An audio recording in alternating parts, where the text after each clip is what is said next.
Kati wasigadde sabiiti emu yokka ttiimu y'eggwanga ey'omuzannyo gwa handball azanyirwa ku musenyu esitula okwolekera eggwanga lya Tunisia gye bagenda okwetaba mu mpaka za All Africa Beach Games ezitandika ku Lwokutaano lwa wiiki ejja. Abazannyi 15 mu kiseera kino be batendekebwa ku kisaawe kya Ejja University gye bakubye enkambi okumala sabiiti 2. Omutendesi wa ttiimu eno Ismail Bazannye atubuulidde nti waakwongera okusalako abazannyi abalala 5 asobole okusigaza abazannyi 10 bokka bagenda n'ab'e Tunisia. Bali mu mbeera nnungi basobosezza okubanga tujja kusobola okuteekawo okuvuganya okulungi.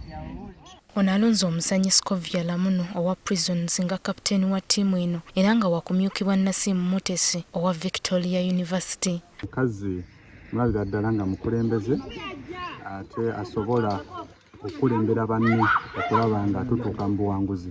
Bano batubuulidde nti beeteefuteefu okulaba nga bayamba Uganda okutuuka ku buwanguzi. Abantu 15 ate kkocha alina okulondamu just abantu 10 ng'ate kigenda mukalubiriza because buli omu mulungi ate buli omu ayagala kyakola.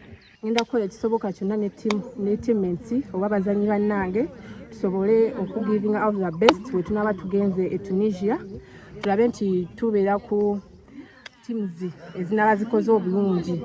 Uganda, Kenya, Algeria, Mali n'abategesi aba Tunisia ge mawanga 5 agagenda okwetaba mu mpaka z'omwaka guno. Ttiimu tetuzizannyangako naye ng'omutendesi tujja okugoberera enzannya zaayo ne status zaayo okulaba nti osobola okufuna ozimanyaako.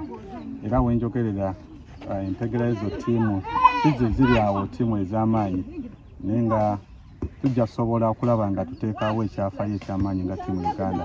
Uganda yeetaaga okuwangulayo omuzannyo gumu gwokka olwo yeegatte ku ttiimu endala 3 ezigenda okuyitawo mu mpaka zino okwetaba mu mpaka za World Beach Games ez'omwaka guno. Sharifa Nambi, NTV, Akawungeezi.